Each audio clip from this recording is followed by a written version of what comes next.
Si vous êtes nouveau sur la chaîne, n'oubliez pas de vous abonner et de liker la vidéo. On commence.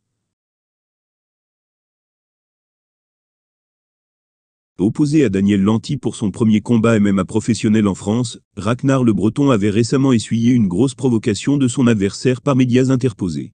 Provoque à laquelle il a répondu de façon assassine face à lui, ce samedi. Réalisé à l'abri des caméras et en Suisse, ses débuts dans la discipline avaient pour unique objectif de lui permettre de combattre en France. À ce titre, les premiers pas officiels de Ragnar le Breton en MMA professionnel auront bien lieu le 9 mars prochain. Ce sera dans la cage d'Arès, organisation montante en France.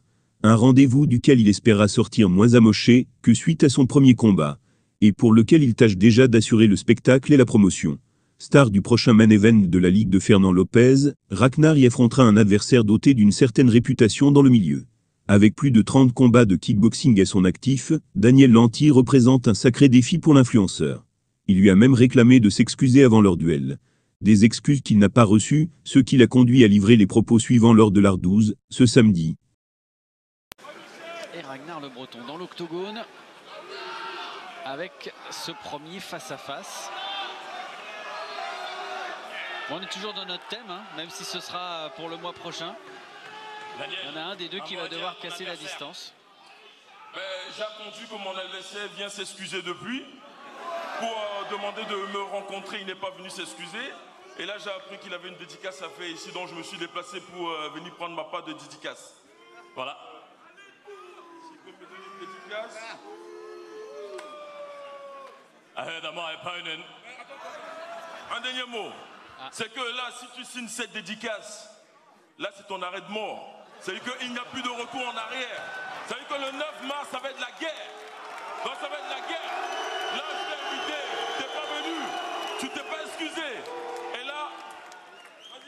Well, there you go, ladies and gentlemen. I want to invite my opponent to sign his death warrant because he came and it's going to be a war and it's going to be finished. Ragnar, une réponse? Bonsoir Paris. Non, en tout cas, j'ai hâte d'être le 9 mars et le charisme de Wish, on va le faire dormir, frère. I'm excited to be on the 9th of March and his charisma is going to put him to sleep. An unbelievable event coming up on the 9th of March, Arès 13, un événement incroyable le 9 mars, Arès 13. Merci beaucoup, messieurs. Daniel Lanty a déclaré « J'ai attendu que mon adversaire vienne s'excuser, il n'est pas venu. Et là j'ai appris qu'il voulait me faire une dédicace ici. Du coup, je me suis déplacé ici, pour recevoir ma petite dédicace. Là, si tu signes cette dédicace, tu signes ton arrêt de mort. Ça signifie qu'il n'y a plus de retour en arrière, ça veut dire que le 9 mars, ça va être la guerre. » Bien amusé devant cette mise en scène, Ragnar s'est gentiment exécuté, inscrivant un gros cœur sur le t-shirt de l'ancien kickboxer. Et ce, avant de prendre à son tour le micro, et de se contenter d'une déclaration plus concise, mais ô combien cinglante.